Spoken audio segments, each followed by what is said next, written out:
Right there. Check that out. That's your deer. That's your deer.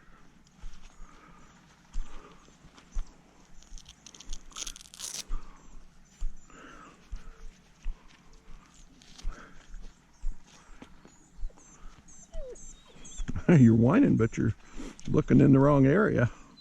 We're not going over there till we're done. You can do that as a reward. Come on over. Come on over here.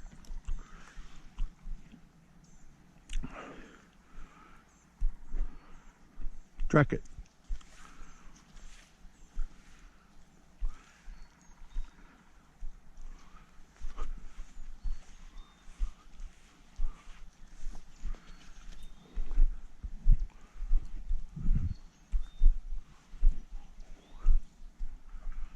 Looks like he's getting ready to go potty. We are at we're over 49 hours. I don't recommend doing this, and I'm not doing it to show off. There's a chance he won't be able to smell this line. Kind of sort of looks like he can right now. He's a little distracted because his buddies are over there working on that house, but he kind of knows he has to. I'm not going to beat him up if it's hard for him. I mean, we're closer to 49. We're over 49, but we're closer to 49 than we are to 50, so we'll call it 49. I'm not going to let him go totally haywire. I was convinced there for a second. Now I'm not convinced. He's back in. Oh, sorry, dude. I got you. He's back into search mode. Pretty impressive leash handling there, huh? Yeah, he's on it. So bottom line is, this is an easy line. It's a UBT 1 again. And that one we did at 30 hours after a test line was just way too easy for him. The only way to make it harder once you've laid the line is time. So we're running this one at 49. And yesterday this is a little off.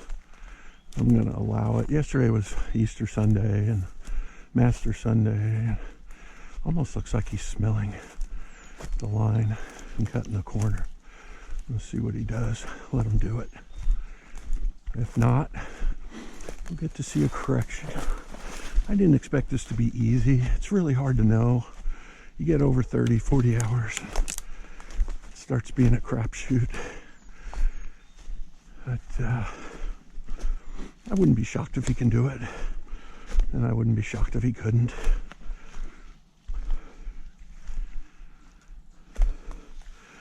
And like I said, the layout's pretty easy.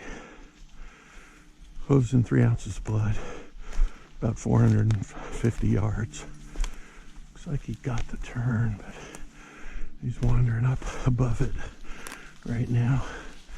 Let's see if he figures it out. Stopped and looked up. I don't smell it. Maybe it's back here.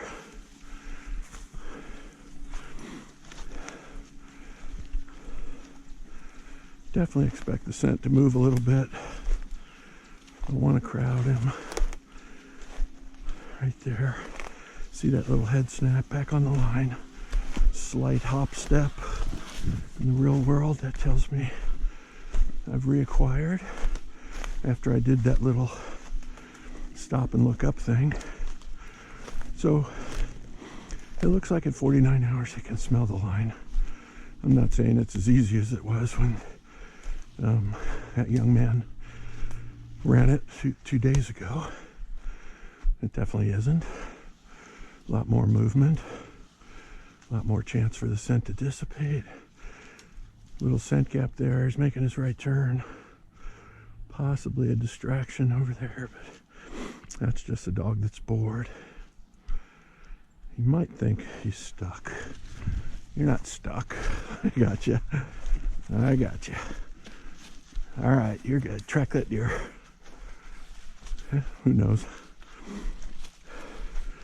This guy can act like a butthead sometimes, especially when his buddies are down there working on that house and he wants to go over and play with them or annoy them while they're trying to work. But Looks like he can smell the line. He's right on it. I actually didn't go under this tree. I climbed over it right about here. I'm not seeing any blood, but it wouldn't surprise me if I could find some. Better catch up to my dog.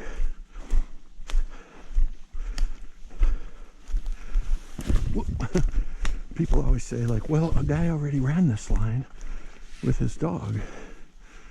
How do you know he always bites on this spot over here? Let's see if he stops and looks up. Or if he's trying to get away with something. Or yep, see him stop and look up. I don't smell it. Is that right? We're not going back down there. See him looking over at his buddies, working on that house over there. See if he comes right back and gives in.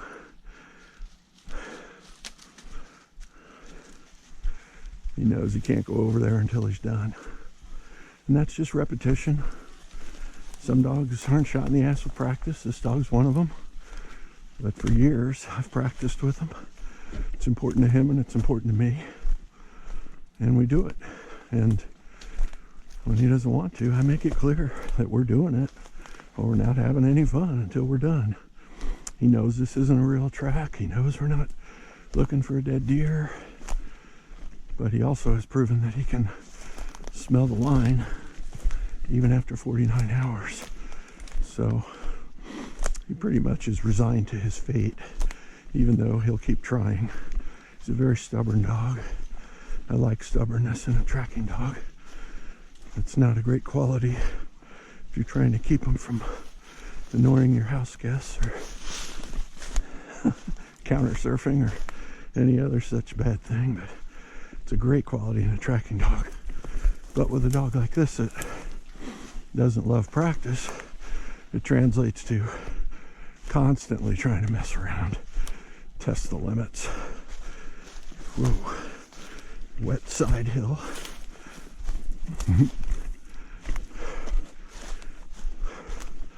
He's on it.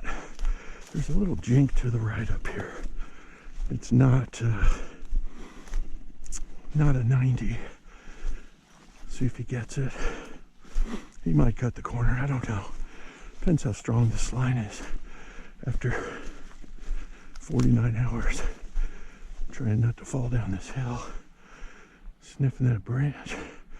Distracted by his construction buddies yelling off in the distance. Thought about screwing around for a second. This dog cracks me up. People always ask, how do you know your dog's not tracking the other dog or the other human or you in a practice track? There's that little jink to the right. Little confusion. Not gonna push him. Let him commit. Let him work. Checking out that branch. And he says, yeah, that's it. Now there's a left turn. That dog at the 2-hour mark got tricked up. I see him stand up and air scent. He knows he's wrong. Distracted by something in the creek. Doing his right circle, checking over here. Still air scenting. So I know he doesn't love it. Checking back down here. That might be the distraction. Now, let's see if he gets back on the line.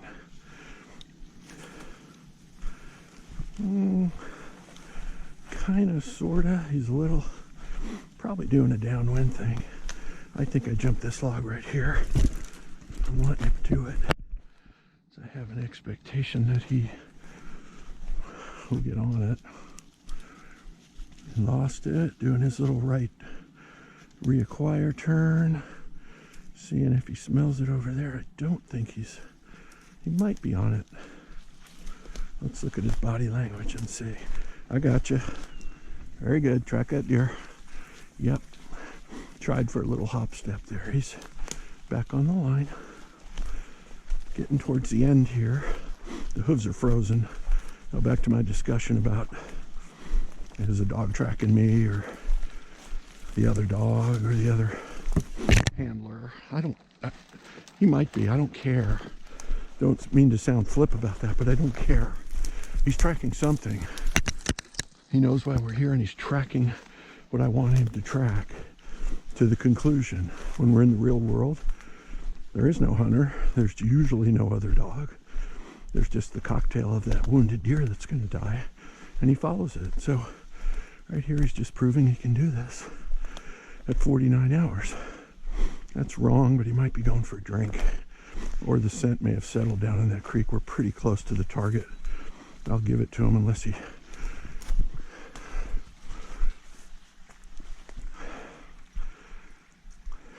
That's not right. Hey, get back here. Get on the line. Find me that target. Now, is that the kind of correction you want to do with a new dog? No. You want to follow him. You want to read him. You want to figure out what he looks like, what he's doing. You know the line in practice when he's wrong. This dog, I knew he was just trying to follow that hot trail because it was a little more interesting. And it's pretty obvious he knows where he's going right now. Came right back to the line when I scolded him. Still trying to go down in the creek. And I'll let him like I did before, because that scent probably moved around a lot. These hooves are frozen. I don't know how well they're going to smell, but he's following the line pretty well. And it's right around that tree, and there he is. Watch the tail. Good boy. What a good dog. That was too easy, dude. All right. I guess we got to make the layouts harder. 49 hours, you big show off. You're not that good. You're not that good. Good track, buddy. Good track. We can go see your friends now. All right. So I did a lot of babbling there. I hope some of it made sense. Here's the big things. Just because a dog can smell a line like this, I mean, this was an easy line. Hooves and 3 ounces of blood over 450 yards, which is a short distance. Really, at any time frame, this would be a relatively easy track with that much scent. I'm not saying string your tracks out to 49 hours.